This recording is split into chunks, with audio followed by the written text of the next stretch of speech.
أعوذ بالله من الشيطان الرجيم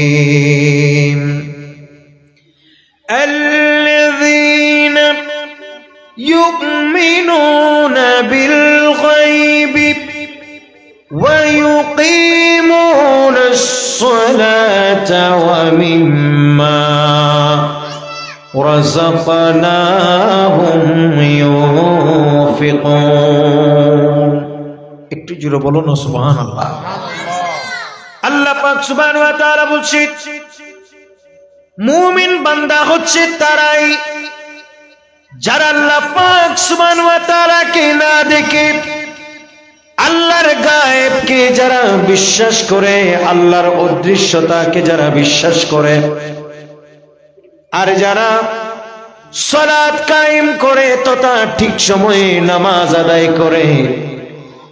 এরপরে আল্লাহ পাক সুবহানাহু ওয়া তাআলা বলছেন যারা নিজের দান নিজেকে আল্লাহ পাক সুবহানাহু ওয়া তাআলা প্রদত্ত রিজিক থেকে যারা আল্লাহর রাস্তায় ব্যয় করে তারাই হচ্ছে ঈমানদার। উচ্চ আওয়াজে বলুন সুবহানাল্লাহ। প্রিয় ভাইরা আমার, কুরআনুল কারীমের এই আয়াতে মুমিন বান্দার তিনটি বৈশিষ্ট্যের কথা বলেছে। সবাই বলেন কয়টি বৈশিষ্ট্য? ব্যাগুণ হওয়ান তিন না।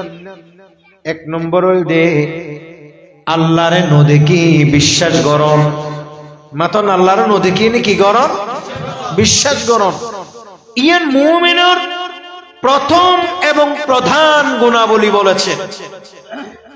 সেখানের ভিতরে অনেক কথা আছে, শুধু আল্লাহ নয়। আমরা ফেরেশতা দেখছি কোনদিন? মাতন ওনারা ফেরেশতা দেখুন না, কিন্তু ফেরেশতাও অদৃশ্য। এই ফেরেশতাদেরকে বিশ্বাস করাও বিল গায়বের অন্তর্ভুক্ত। এটার নামও ঈমান। একটু জোরে বলো না সুবহানাল্লাহ। আচ্ছা, আপনারা কোনদিন জান্নাত দেখছেন? মাতন জান্নাত দেখুন না। জান্নাতও গায়েব। কথা বলেন না, জান্নাতও গায়েব। বলেন আপনারা কোনদিন জাহান্নাম দেখছেন? জাহান্নামও গায়েব।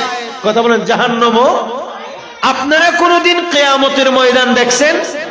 কিন্তু কিয়ামতের ময়দান যে হবে সেটা আমাদের বিশ্বাস আছে না নাই? এটাও গায়েব। আপনারা কোনদিন কবরের আযাব দেখছেন? কবরের আযাব, সেটাও গায়েব। আপনারা কোনদিন নবী এবং রাসূল দেখছেন সরাসরি? এটাও গায়েব। এই যে সমস্ত গায়েবকে বিশ্বাস করা, সেটার নাম ঈমান। একটু জোরে বলো না সুবহানাল্লাহ।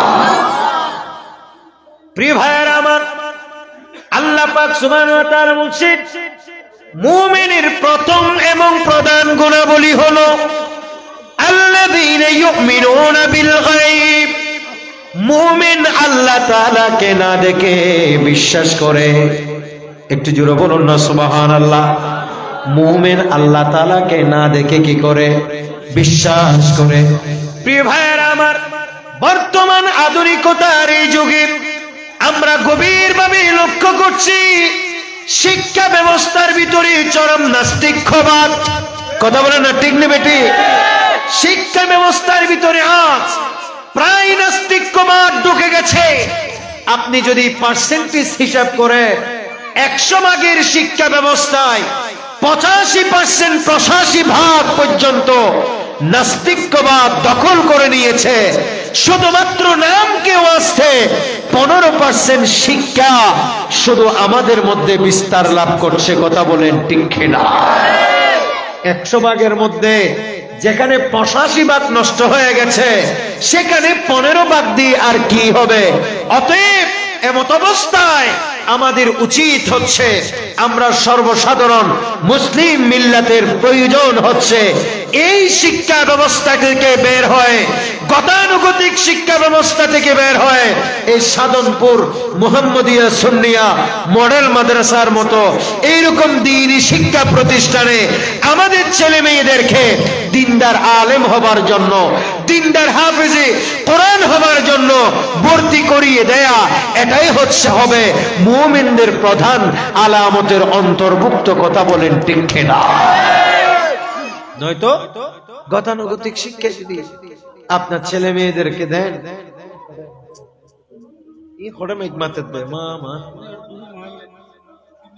ও পিকনিক খাই যা দে, আরে বালা জিনিস চলে পিকনিকও তেল লাগান একটু দরগে যায়, এটা মানুষ তো ভালো মানুষ, এল্লা করিব না। আল্লাহ পাক আর ব্যাকরণ কবুল করক, আর কেন ডর করে হল। তাহলে আমাদের কি উচিত?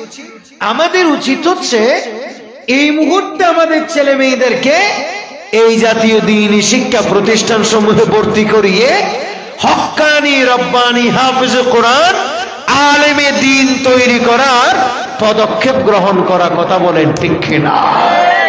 নয়তো আমাদের ছেলে মেয়ে, আমাদের প্রজন্ম ধ্বংস হয়ে যাবে। আর যদি আলেমে দ্বীন করতে পারেন, আপনি যদি আপনার ছেলেকে হাফেজ কোরআন বানাতে পারেন, এটা হবে সবচেয়ে সফল বাবার পরিচয়, এটা হবে সবচেয়ে বড় সফল পিতার পরিচয়, বাবার পরিচয়। কথা বলেন ঠিক কিনা? কিন্তু এখন তো আমরা সেটি করছি না। আমরা অনেকেই বাচ্চাদেরকে অযথা কেজি স্কুলে ভর্তি করিয়ে দিচ্ছি, আমরা অযথা দুনিয়াবি শিক্ষায় শিক্ষিত করছি। আমি গভীর উদ্বেগের সাথে লক্ষ্য করছি বর্তমান এই সমাজে, আমাদের সমাজে ইংরেজি, অঙ্ক তথা দুনিয়াবি শিক্ষাকে মানুষেরা যতটা গুরুত্ব দিচ্ছে, আল্লাহর কোরআন শিক্ষাকে আমাদের অনেক অভিভাবকরা সেরকম গুরুত্ব দিচ্ছে না। কথা বলেন ঠিক কিনা? তার কিছুটা ব্যতিক্রম আপনাদের বাঁশখালী। বলেন আলহামদুলিল্লাহ, বলেন আলহামদুলিল্লাহ। এ কথা না বললেও আমি কমসে কম 100 বার বলছি বিভিন্ন জায়গায়।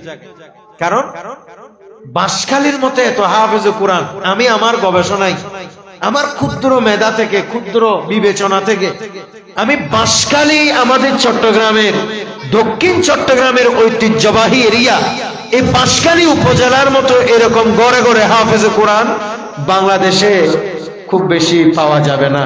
আমার মনে হয় জরিপ চালাইলে একেবারে ফার্স্টের দিকে থাকবে আমাদের বাংলাদেশের এই চট্টগ্রামের বাঁশখালীর নাম, যেখানে ঘরে ঘরে হাফেজ কোরআন, এলাকায় এলাকায় আলেম দ্বীন, ঘরে ঘরে আল্লাহর কোরআনের হাফেজ। একটু জোরে বলুন আলহামদুলিল্লাহ। এই ধারাবাহিকতা আপনারা চান কি চান না? জোরে বলেন না, চান কি চান না? তাহলে চাইলে এই ধরনের প্রতিষ্ঠান সমূহকে আপনারা তুলেন। এটাই হবে আপনার আমার সবচেয়ে ঈমানি দায়িত্ব, নৈতিক দায়িত্ব। কথা বলেন না ঠিক নেবে ঠিক? নয়তো দুনিয়াবি শিক্ষায় শিক্ষিত হয়ে আমাদের ছেলেরা আর কি করবে?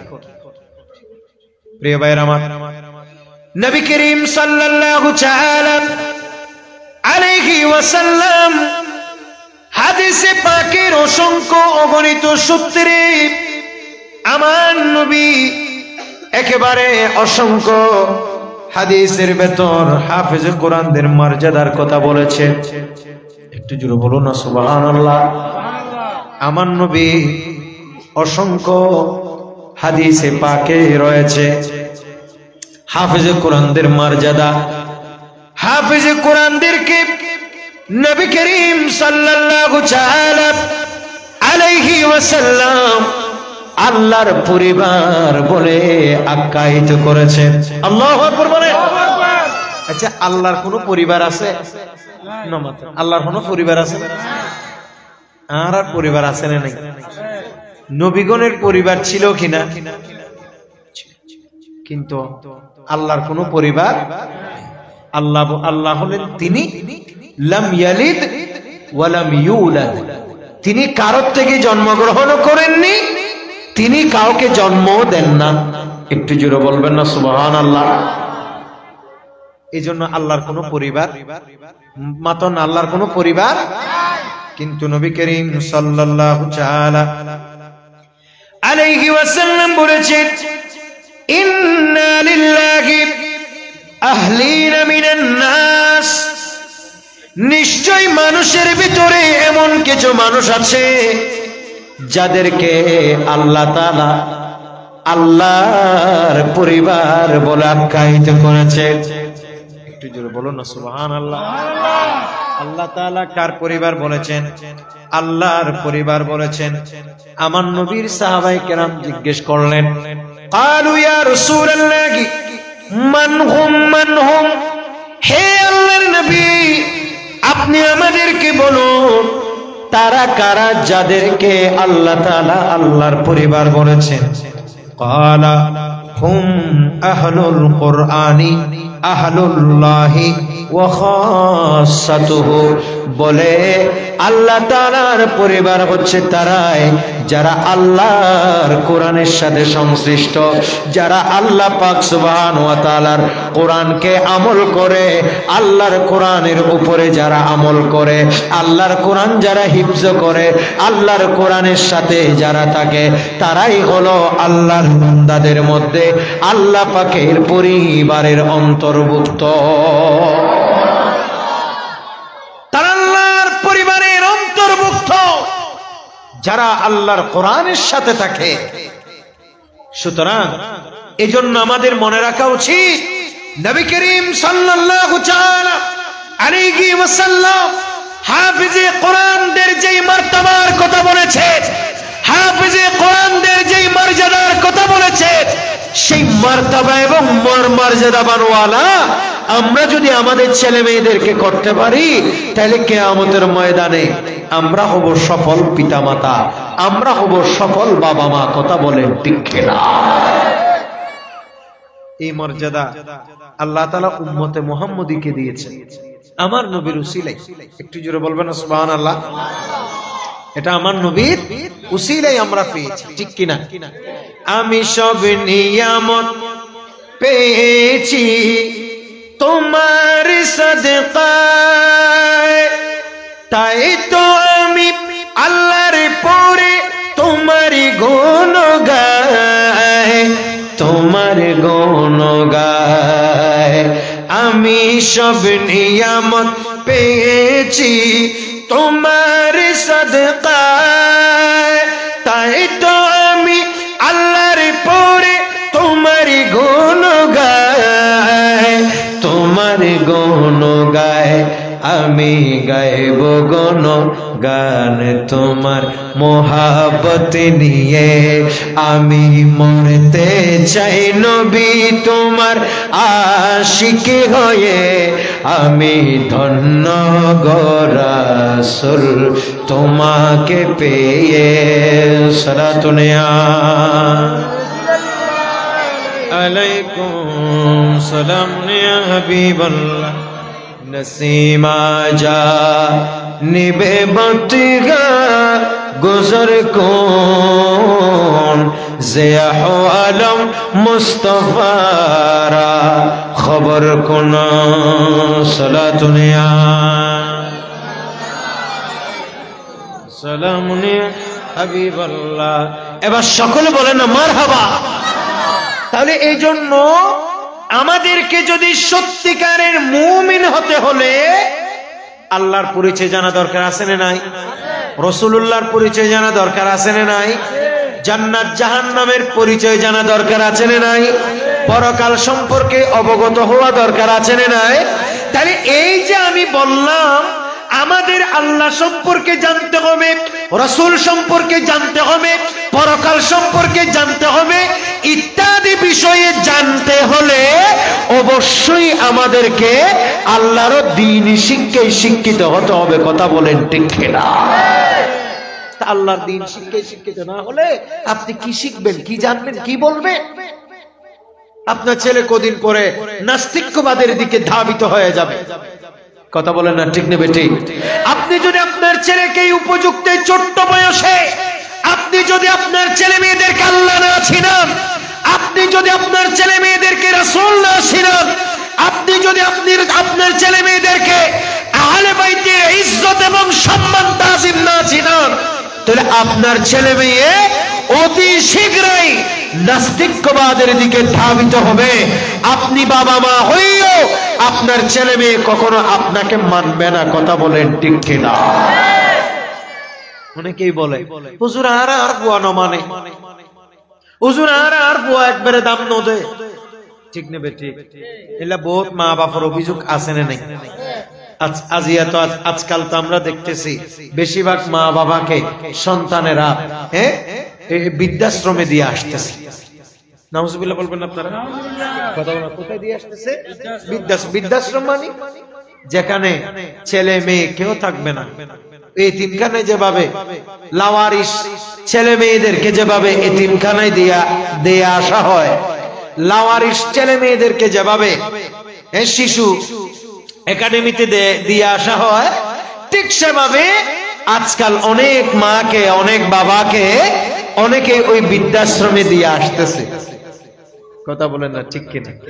আপনি জানেন বৃদ্ধাশ্রমে কারা যাইতেছে? আপনি যখন তাদের জীবনীগুলো দেখবেন যে অধিকাংশ বাবার ছেলে মেয়েরা বড় বড় একেবারে উচ্চ র্যাঙ্কের জেনারেল শিক্ষায় শিক্ষিত। নামাতে ঠিক নেবে ঠিক? বেশিরভাগ পুয়াশাল যে একেবারে উকিল, বেশিরভাগ পুয়াশা ব্যারিস্টার, বেশিরভাগ পুয়াশা শিক্ষিত সরকারি চাকরিজীবী, বেশিরভাগ পুয়াশা অনেক দামি দামি শিক্ষায় শিক্ষিত, বেশিরভাগ পুয়াশা বিজ্ঞানী, বেশিরভাগ পুয়াশা ইংরেজি শিক্ষায় শিক্ষিত, বেশিরভাগ পুয়াশা বাংলা শিক্ষায় শিক্ষিত। এক কথায় ইতারা সমাজের এক একজন বড় বড় শিক্ষিত পার্সন ইতারা নিজের বাপ মারে বৃদ্ধাশ্রমত রায় এর ডর করে কন্যা। নাউজুবিল্লাহ। মা বাপেরও দুই পয়সার পাত্তা নদের। বাপ মারলে নমাতে মাতো না, বাপ মারলো কিয়া ফুয়া তো বহুত শিক্ষিত। এই শিক্ষায় কি হবে? যে শিক্ষায় আল্লাহ নাই সেই শিক্ষায় কি হবে? যে শিক্ষায় রাসূল নাই সেই শিক্ষায় কি হবে? যে শিক্ষায় আল্লাহর দ্বীন নাই সেই শিক্ষায় কি হবে? যে শিক্ষায় আল্লাহর কোরআন নাই সেই শিক্ষায় কি হবে? যে শিক্ষায় আমার রাসূলের সুন্নাহর চর্চা নাই। কথা বলেন ঠিক কি? এই জন্য বাচ্চাদের যদি বুড়া হালে যদি ফুয়াশার বালাইছন মাতো না, বুড়া হালে যদি ফুয়াশার কিছন বালাইছন, যদি সন্ধ্যা আর পোয়া আরে মানো আর বোয়া আরে জানো আর বোয়া আর লই বিয়া করিয়ে নো সুন্দর করে থাকো, ইয়ান যদি হনো বাপ মায় সন্দেহ হয় তাহলে ফুয়াই বারে আজিয়া মাদ্রাসাত ভর্তি করাই দেবে। আজিয়া ফুয়াই বারে হাফিজে কোরআন বানাই বললে হিফজহানাত ভর্তি করাই দেব। আয় আল্লাহর কসম করি হইতে জুমদে যেদুকুম বাপ মা অনর গিয়াত আছে বৃদ্ধাশ্রমত আছে এর হনো কিয়াই বাপ মা হনো বাপ মার ফুয়া আলেমে দিন নেই। নামাতে ঠিক নেবে ঠিক? হনো আলেমর মা হনো আলেমর বাপ মা বৃদ্ধাশ্রম নেই। নামাতে ঠিক নেবে ঠিক? হনো আলেমর বাপ মা ফুয়ারা তো নির্যাতিত নয়। কিয়া ইবে আল্লাহ চিহ্নে দে একখানা ডর করে কন্যা সুবহানাল্লাহ। ভাই ইবে কি চিহ্নে দে আল্লাহ। কারণ জিবে আল্লাহ চিনে, ইবাই জিবা আল্লাহ এবং আল্লাহর রাসূল চিনে, ইবা বাবা এবং মা চিনে। জিবা আল্লাহ আব্দুর রাসূল চিনে, ইবা শ্বশুর এবং শাশুড়ি চিনে। জিবা আল্লাহ আব্দুর রাসূল চিনে, ইবা মানুষের হক চিনে। জিবা আল্লাহ আব্দুর রাসূল চিনে, ইবে স্ত্রী বউ হুয়া ব্যাকুলরে চিনে। নামাতে ঠিক নেবে ঠিক? এই নসিনের দখনে এ আজ মানুষের জায়গা দখল করে করে হাত আছে না নাই? আরেকজনের জায়গা নিজের নামে রেজিস্ট্রি করে ফেলে আছে না নাই?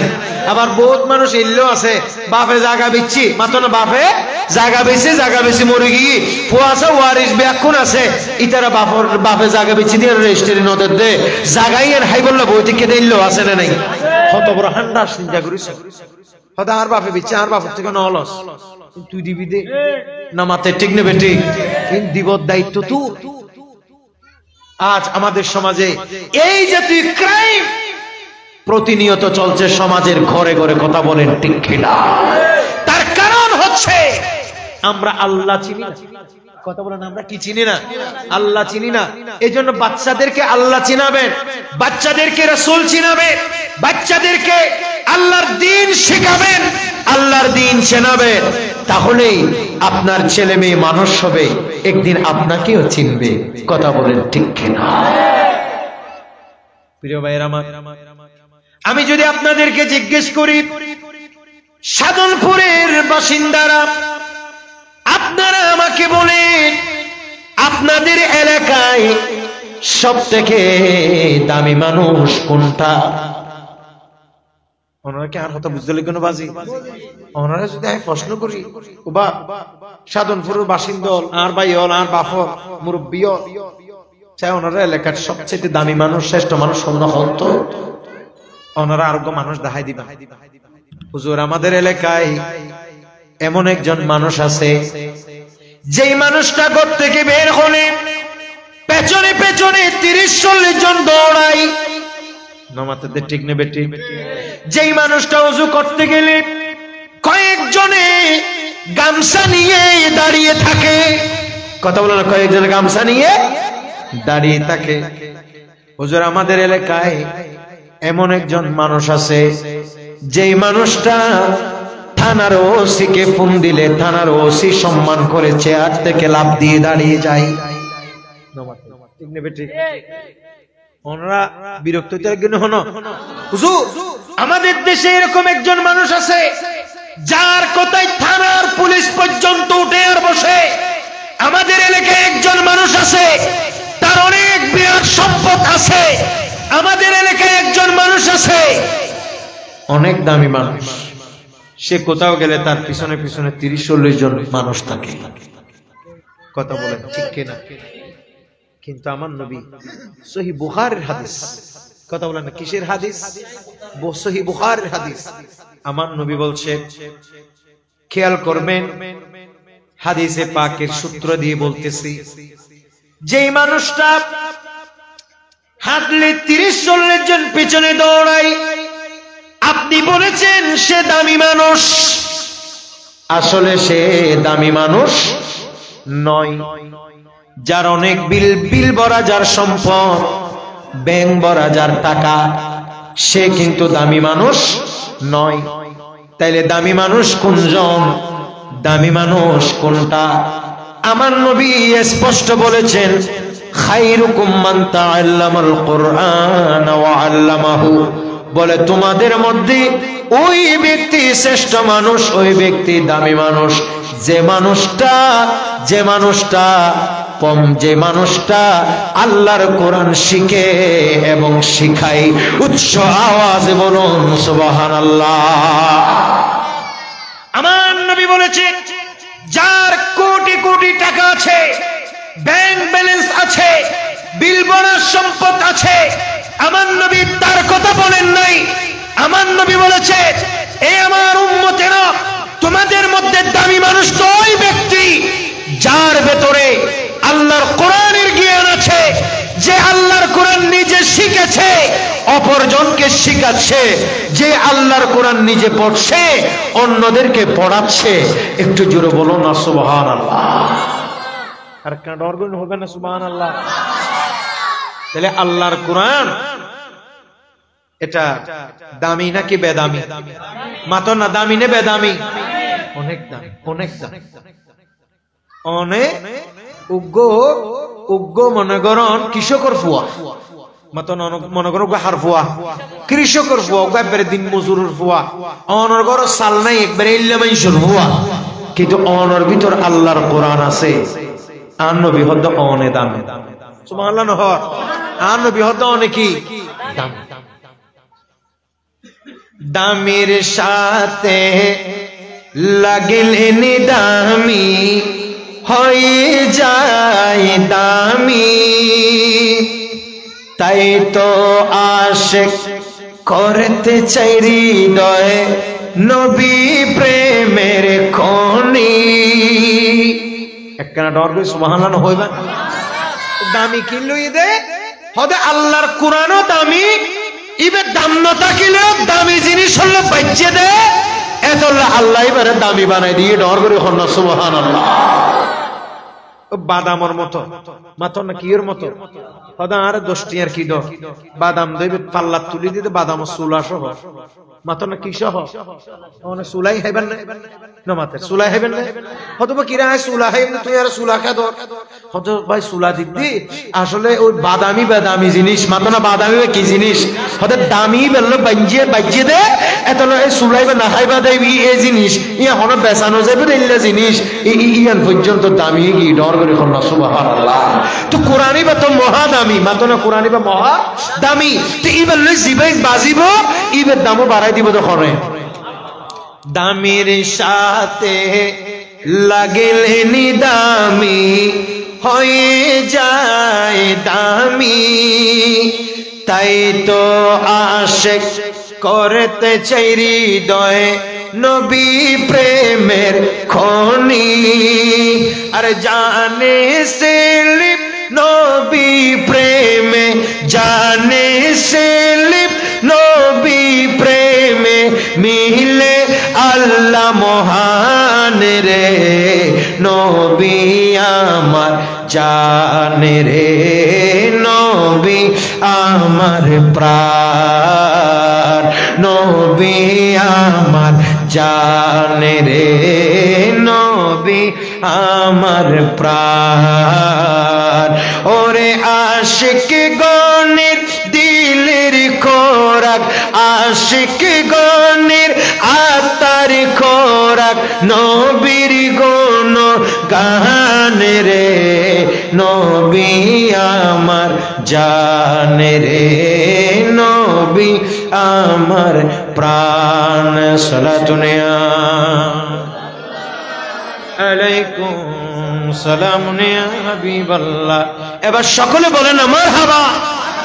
তাহলে মুমিনের প্রথম এবং প্রধান বৈশিষ্ট্য হচ্ছে আল্লাহ তাআলাকে কি করা ফরাই ফেলে ওনারা বিশ্বাস করা মাত্র না আল্লাহ তাআলাকে আর কেন ডর করে এখন আল্লাহ তাআলাকে আল্লাহরে বিশ্বাস ওনারা গরম না না মাথে গরম না গরম ব্যাগুণ না মারহাবা।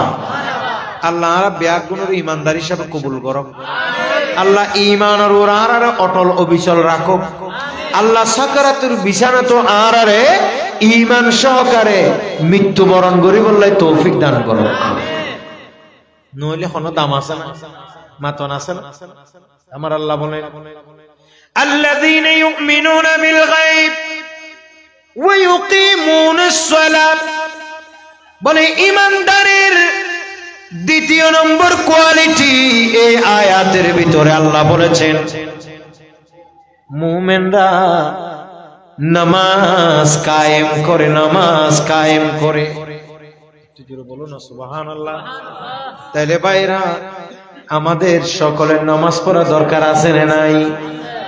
আর কেন ডর করে কম পড়ব নামাজ পড়ার দরকার আছে দেন কিয়া মুমিন হলর নামাজ পড়া ইয়ান হইলে অন্যতম বৈশিষ্ট্য। একখানা ডর করে কন্যা সুবহানাল্লাহ। আমার নবী নামাজ পড়েছেন কিনা? আমার নামাতে দে নবী নামাজ পড়ছেন না পড়ে সাহাবী হলে নামাজ পড়ছেন না পড়ে ওলি গোস কুতুব আব্দাল যারা আছে ইতারা বিয়া করে নামাজ পড়ছেন না পড়ে। সকলেই নামাজ পড়েছে কিন্তু নামাজ পড়ার জন্য আল্লাহর কোরআনের শুরুতে বলতেছে আল্লাযীনা ইউমিনুনা বিল গায়বি ওয়া ইউকিমুনাস সালাহ। বলে ঈমানদারের দ্বিতীয় বৈশিষ্ট্য হচ্ছে সে ওয়া ইউকিমুনাস সালাহ বলে সে সালাত কায়েম করবে, সে সালাত নিজেও পড়বে, নামাজ নিজেও পড়বে, মানুষকে পড়ার জন্য পরিবেশ তৈরি করে দেবে, অর্থাৎ নামাজ পড়তে বলবে। একটু জোরে বলুন এই জন্য নামাজ নিজেও পড়বেন, পরিবার পরিজনকে পড়তে বলবেন। বলে না পরিবার পরিজনকে পড়তে বলবেন না বলতে হবে। বলে না বলতে হবে। কারণ আল্লাহ পাক সুবহানাহু ওয়া তাআলা বলেছেন ইন্নাস সালাতা কানাত আলাল মুমিনিনা কিতাবাম মাওকুতা। কেন ডর করে কোন সুবহানাল্লাহ।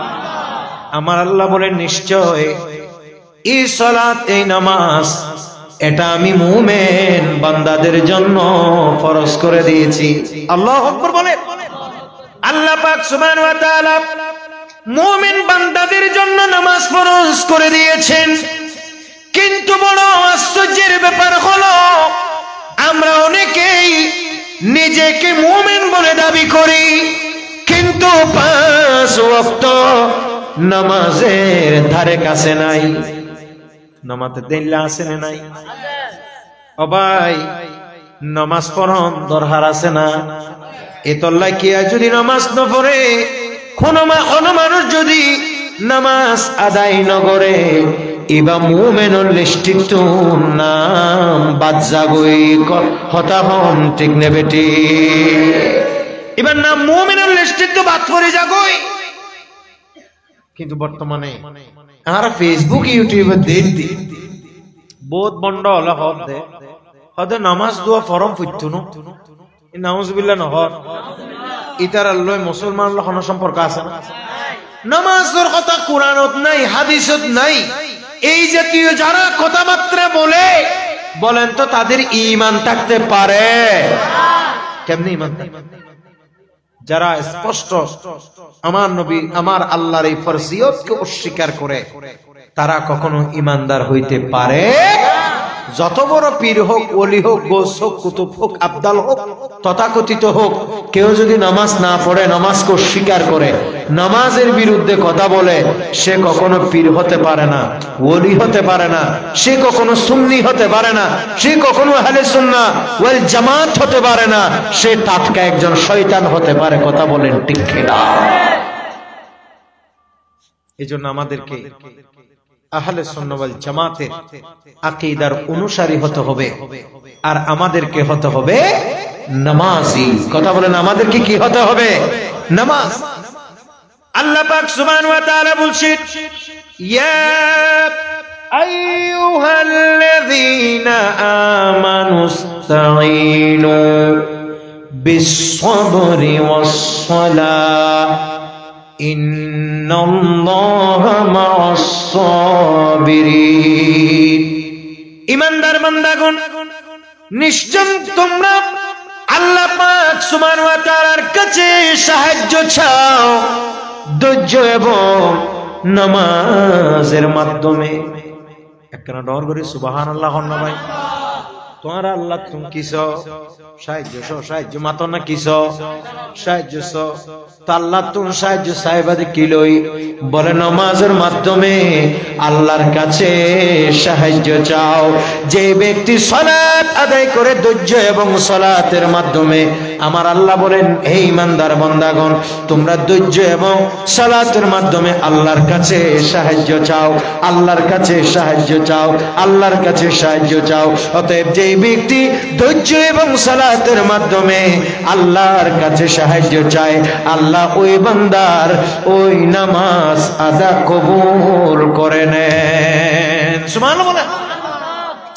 ওই বান্দার নামাজও কবুল করে, যে কোনো দোয়াও কবুল করেন। কে মাতো না? কে এতলাই নামাজ পড়িবা, নামাজ পড়ি না দোয়া কবুল করে। ইহারা বহুত কিয়া আল্লাহ হদ্দে তোমার ধৈর্য এবং নামাজের মাধ্যমে আয় আল্লাহর কাছে কিস নামাজ হতানো বুঝলে কোন ওনারা সাহায্য মাতো না কিস সাহায্য সাহায্য হদ্দ হনে তো সাহায্য গরিব তো হনে জিবে সাহায্য গরিব হইবে হদ্দে তোমারা আর তোর ধৈর্য নামাজ লইনি কিস। কিন্তু আরা সত্য বড় না কান্দা না লায়েক না ফরমান আর যে আল্লাহ ধৈর্য রাখো সাহায্য আর ধৈর্য নাই নামাজও নাই আল্লাহর হাসে কোনো দোয়ার হিসাব কিতাব নাই।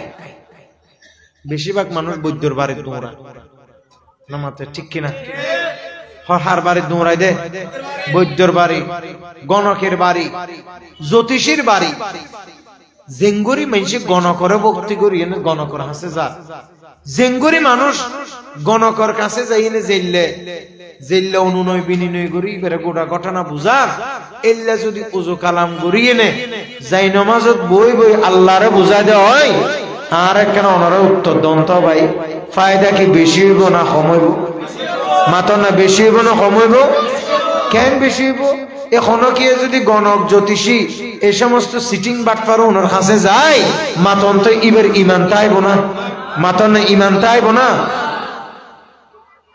এতলাই সাহায্য চাইতে হবে কার কাছে? আর কাঁডর করে হন হার হাসে সকলে বলেন মারহাবা। আল্লাহ পাক উলামায়ে কেরামের আগমনকে কবুল করুন আর কাঁডর করে হম করুন। এখানে দুরূদ পড়ুন সালাতুন ইয়া হাবিবাল্লাহ আলাইকুম সালাতুন ইয়া ডর করে পড়ুন রাসূলুল্লাহ আলাইকুম। তাইলে ভাই সাহায্য চাইতে হবে কার কাছে? একটা ডর করে হম্বর বাহার হাসে ইমাম আলী মাকাম সৈয়দনা হুসাইন রাদিয়াল্লাহু তাআলা সাহায্য প্রার্থনা করেছেন কার কাছে? নামাজ ছাড়ছে, এমনকি কারবালার প্রান্তরে শাহাদত খুঁজছিলেন যখন, তখনও তিনি আল্লাহর কাছে সিজদারত অবস্থায় ছিলেন। কার কাছে? নবী করিম সাল্লাল্লাহু আলাইহি ওয়াসাল্লামের উপরে যে কোনো সময় যে কোনো বিপদ আসলে আমার নবী ওই বিপদ থেকে উদ্ধারের জন্য আল্লাহর কাছে সাহায্য প্রার্থনা করতেন নামাজ আদায়ের মাধ্যমে। একটু জোরে বলুন না সুবহানাল্লাহ। ওযুর পরে দোয়া কবুল হয়। আজকে একটা আমল বলেন, ওযুর পরে কি কবুল হয়? দোয়া কবুল হয়। এজন্য টাটকা ভালো মতো ওযু করবেন। ওযু করার সাথে সাথে কারোর সাথে কথা না বলে, নিষিদ্ধ ওয়াক্ত না হলে, মাত্র না নিষিদ্ধ ওয়াক্ত। নিষিদ্ধ ওয়াক্ত কোনটা? ফজরের নামাজ, ফরজ নামাজের পর থেকে সূর্য ওঠা পর্যন্ত এটা নিষিদ্ধ ওয়াক্ত সালাতে। সূর্য একদম ঠিক হলে 2, 4, 5, 10 মিনিট নিষিদ্ধ ওয়াক্ত। একেবারে সূর্য বরাবর উদিত হবার সময় এটা একটা নামাজের নিষিদ্ধ ওয়াক্ত। একেবারে আসরের নামাজের পর থেকে মাগরিব পর্যন্ত, আসরের নামাজের পর থেকে মাগরিব পর্যন্ত এগুলো হচ্ছে নিষিদ্ধ ওয়াক্ত। এই ওয়াক্ত না হলে ওযু করে, মাত্র না কি করে? ওযু করে কারোর সাথে কথা না বলে নামাজের মধ্যে দাঁড়িয়ে যাবেন। একটা ডরবে সুবহানাল্লাহ নহর খড়ে দাঁড়ায় যাবেন নামাজ, এই নামাজের মধ্যে দাঁড়িয়ে যাবেন। এটা খুলি যাবে, ধরিও না, ওদিকে বসো। তো নিষিদ্ধ ওয়াক্ত যদি না হলে ওযু করার পর 2 রাকাত কি পড়বেন? নামাতে কি পড়তে হয়? নাই নামাজ, নামাজের নাম কি? তাহিয়াতুল ওযু। মাত্র না তাহিয়াতুল ওযু।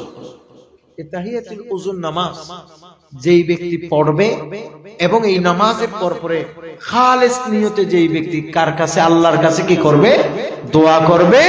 ওই বান্দা যেই দোয়া করে আল্লাহ চাহে তো সাথে সাথে ওই দোয়া একেবারে আগুনের মতো ফলবে, কবুল হবে। একটু জোরে বলুন না সুবহানাল্লাহ। এরকম দোয়া করবে।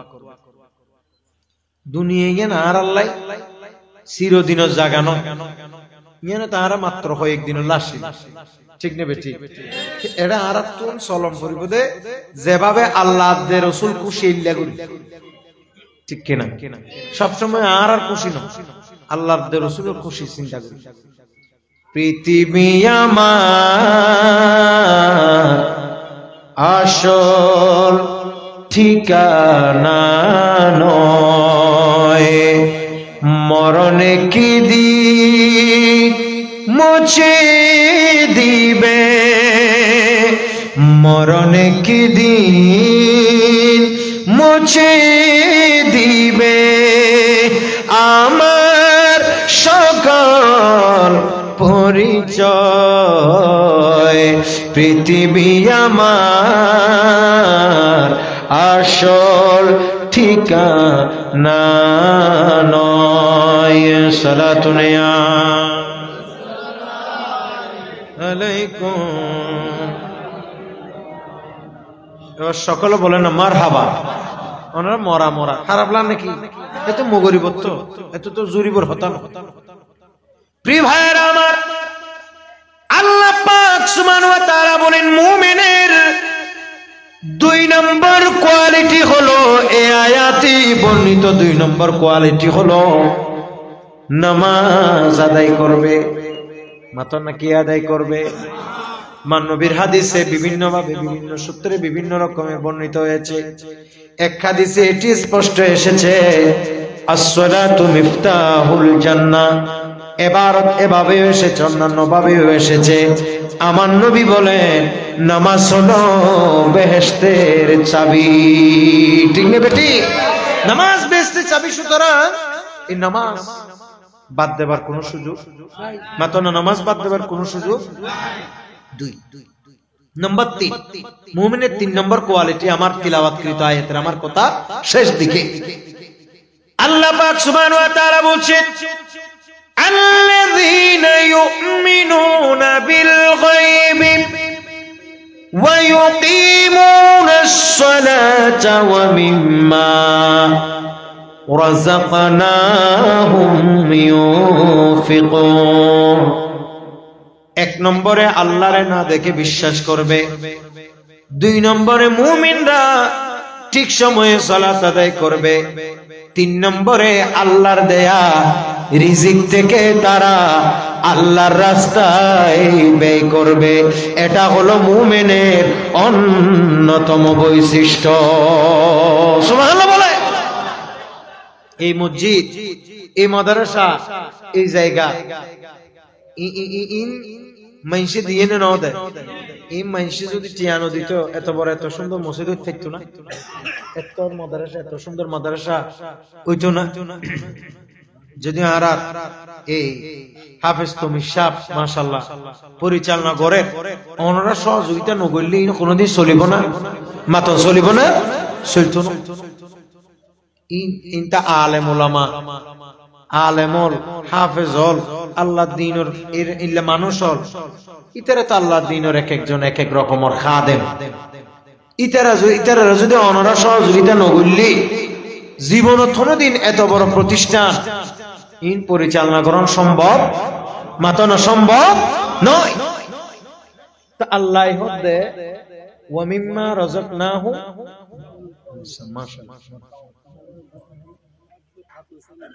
আচ্ছা মাশাআল্লাহ, সকলে বলেন মারহাবা। আজকে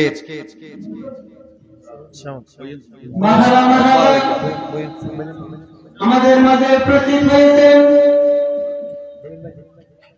অতরা মুহাম্মদিয়া সুন্নিয়া মডেল মাদ্রাসা বার্ষিক সভা এবং পবিত্র ঈদে মিলাদ নবী সাল্লাল্লাহু আলাইহি ওয়াসাল্লাম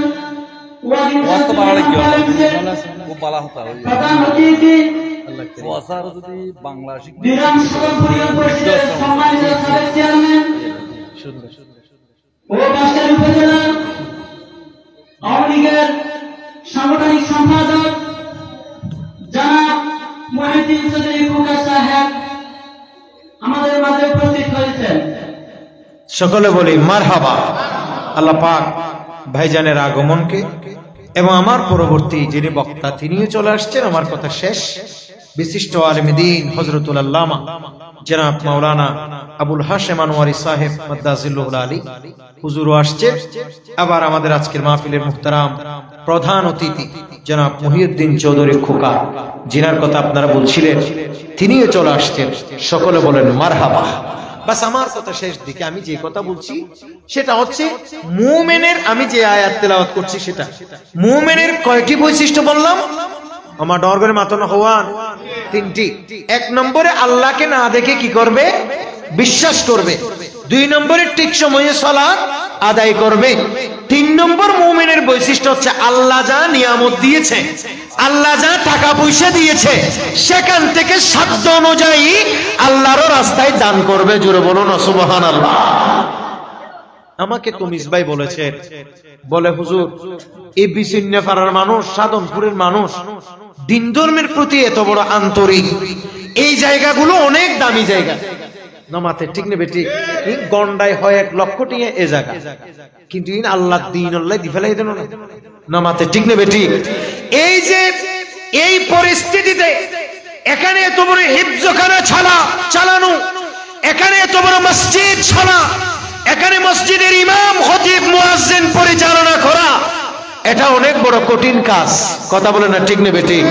ইন এটা কোনো একবারে ব্যাকুণ আহামরে ডর মানুষ নয়, ইন আয় চিনি আরও গ্রামের ফুয়া, এটা কোনো ব্যাকুণ ডর মানুষ দিলে নয়, কিন্তু ওনারা আর্থিকভাবে ব্যাকুণ ডর মানুষ নইলেও মানসিক ভাবে আল্লাহ তাআলা ওনারা এত বিরাট করছে দে ওনারা যেমনি ভাবে ফুয়াশা দিয়ে নে মাদ্রাসারে সুন্দর করে সাজাই দিয়ন ঠিক সেভাবে আবার সাধ্য অনুযায়ী দানও করতে লাগবে ডর করে হন্না সুবহানাল্লাহ আল্লাহ আর বিয়াগুন কবুল করো ই নাই বুঝে আর নবী হতে মানুষ যাতে মরি যায় মাত্র না মানুষ যাতে মরি যায় ওনারা গুসো দিলে গুনে হনো ইদা মাতাল ইনসানু ইনকাতা আনহু আমালুহু নবী বলেন মানুষ যখন মরে যায় সমস্ত আমলের দরজা বন্ধ হয়ে যায় ইল্লা মিন সালাহ কিন্তু তিনটি দরজা খোলা থাকে সেগুলা কি বলে ইল্লা মিন সাদকাতিন জারিয়া বলে এক নম্বর হলো সদকায়ে জারিয়া এই যে মসজিদে যারা দান করছে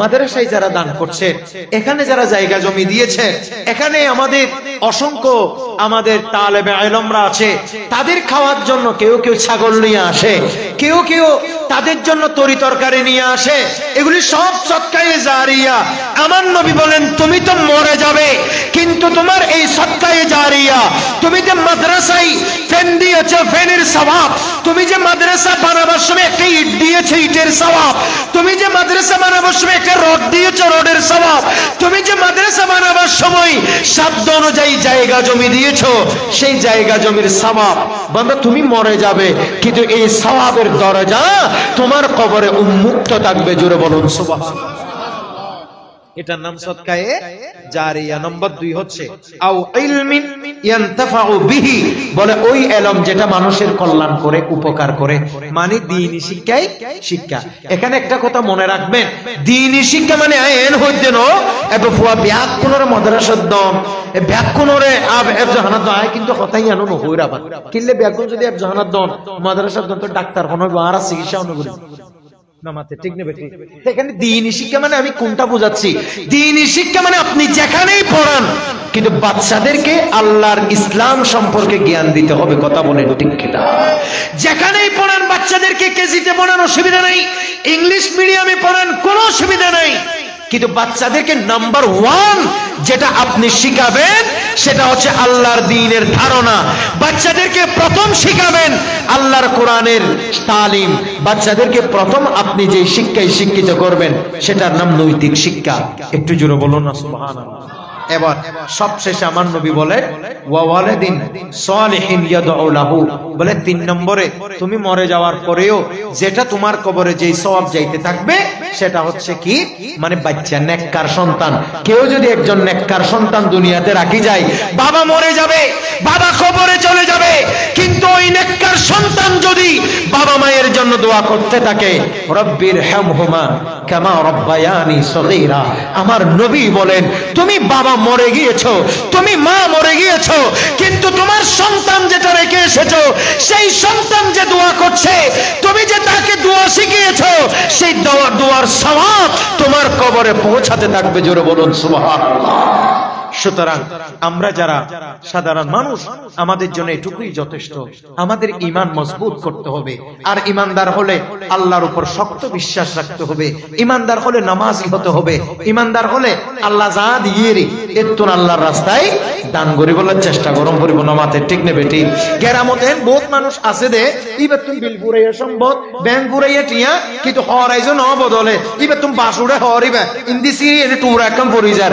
ইবে তো অসফরজ হইতো না পারে নামাতে ঠিক নেবে ঠিক ইবা অসফরজ ইদে হইতো না পারে আন নবী হতে ইবে তুমি টিয়া আছে পয়সা আছে আল্লাহ ইবা রসগরি অসফরজ গজ্জে কিন্তু ইবে ওই 7 লাখ টিয়া যাইবো বলি ও মারে দুন টিয়া কেন যাইবো কই অসগত্য নজর হন অসগত্য নজর আন নবী হতে কয় টিভি ইহুদি হই মরিব নয়তো নসর হই মরিব এখানে ডর করে নাউজুবিল্লাহ নহর তো সারা জিন্দেগি আর মুসলমান তাই লাভ কি মরিব যদি ইহুদিয়ার দেন নসর হইজন এত লাই দিয়া পয়সা আল্লাহ যা দিয়েরি ব্যাকুল মনে একবারে ডন মানুষ নইবেন যারে যে দুধ দিয়ে যত দোষ টিয়া আছে ইটা যে দোয়া টিয়া মাদ্রাসা দিয়ে যাবেন কই চেষ্টা করিবেন আল্লাহ আর ব্যাকুল কবুল করো ওয়া মা আলাইহি ইল্লাল বালাগ আসসালামু আলাইকুম ওয়া রাহমাতুল্লাহ